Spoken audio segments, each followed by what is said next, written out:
Okay, this is a review on 3 different Saddleback Leather bags. The first one is a classic briefcase, size medium from 2013.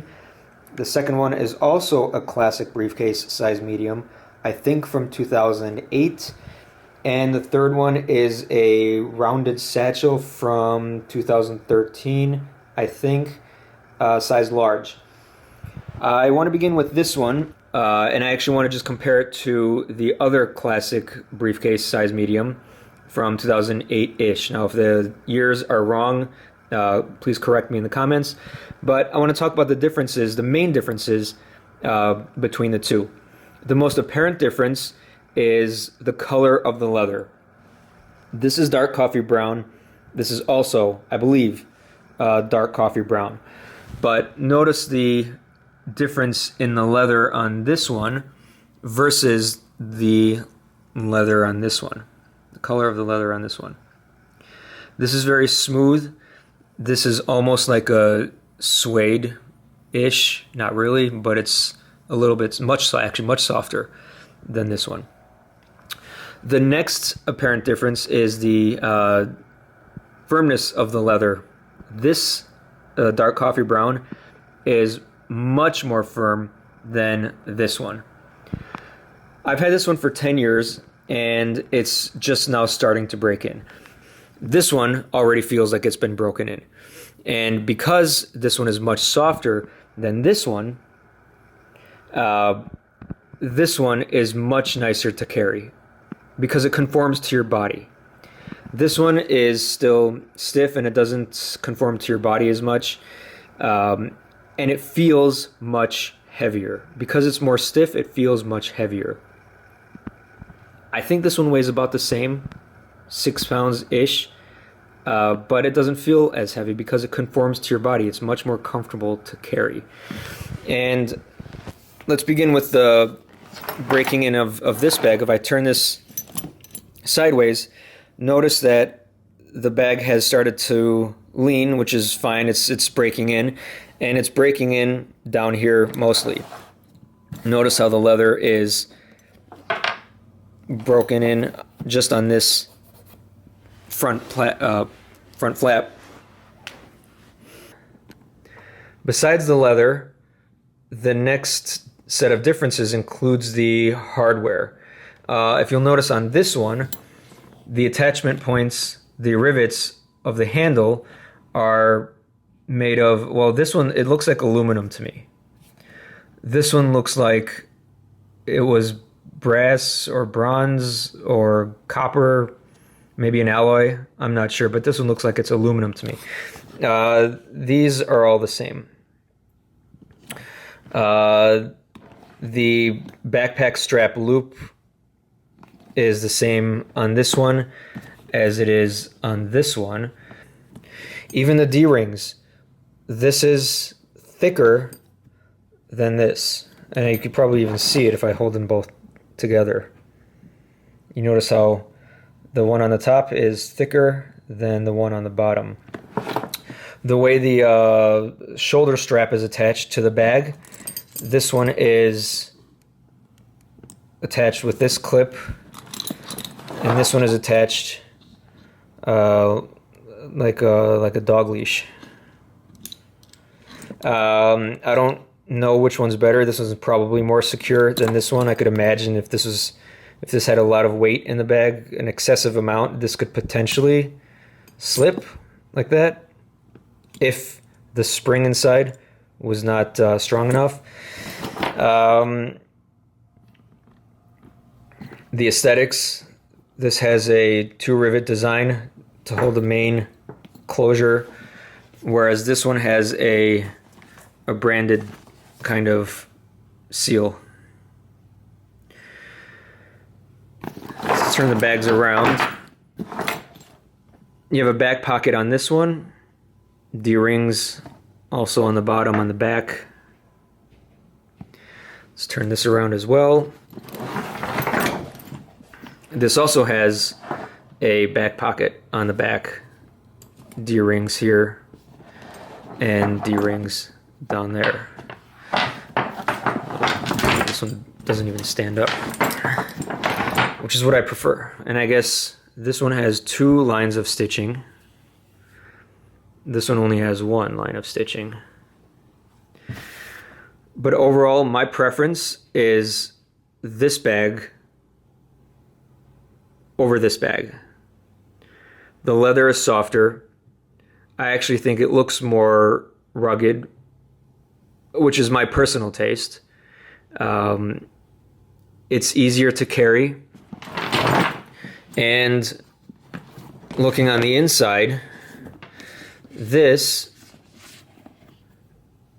is lined with suede, whereas this one is lined with pigskin.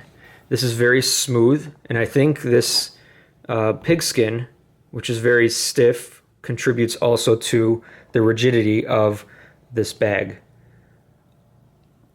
Whereas that suede, this is a very nice suede. It's a very nice feel. Notice how floppy this bag is compared to this one. That's their logo, blue.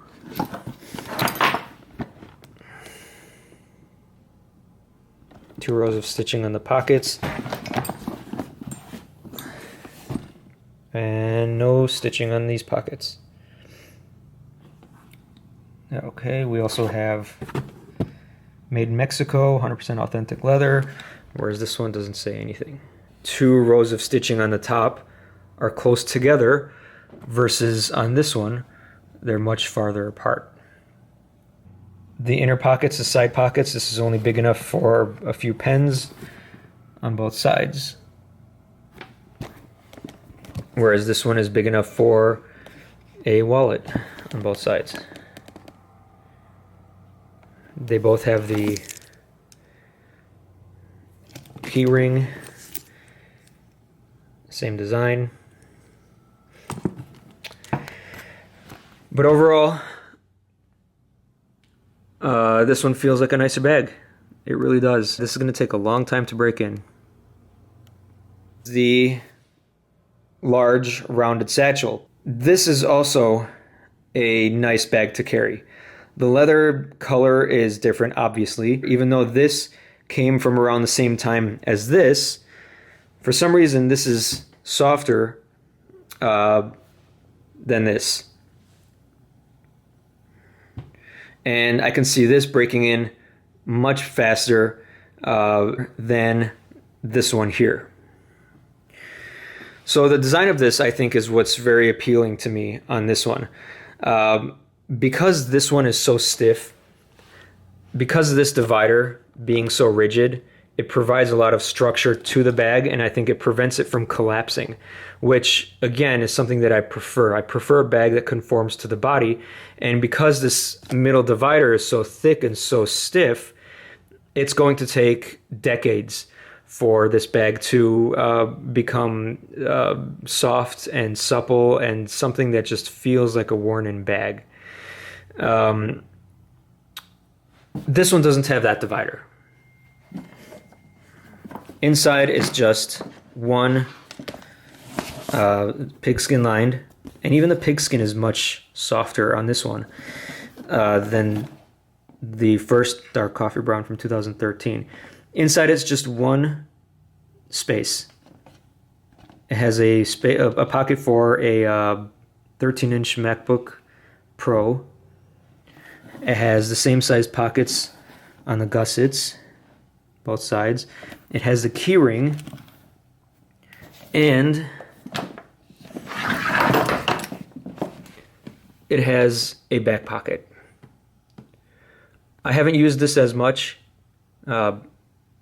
clearly because the color of the leather is still pretty much uniform.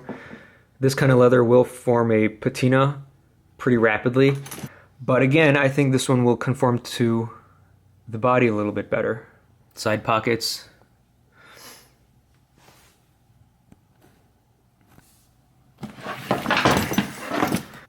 And the logo on the front. Again, I'm not crazy about it. I don't like branding on the exterior of bags. The handle is nice. Overall, if I had a preference, I would keep this one and this one, not so much this one. And only because it feels heavy, even though this is probably the same weight, it just feels heavier. It feels like you're carrying a box. This one feels like you're carrying a bag. This one also feels like you're carrying a bag box-ish kind of thing. It's going to break in much faster than the other bag. That's it. Let me do a quick pan of the leather close up on all of these bags. Here's the dark coffee brown. Dark coffee brown. Tobacco. I do have to say I've carried this in the rain, and because it is chrome tan leather, the water did not leave marks on the leather. If it was vegetable tan leather, most of the time you're going to get rain spots if it gets rained on. That's the difference between vegetable tan. One of the differences between vegetable tan and chrome tan leather is when it rains, the vegetable tan leather will retain those spots even after the rain has dried. This one will not because it's chrome tanned. So that's the difference between these three bags. I hope you enjoyed the video. Bye-bye.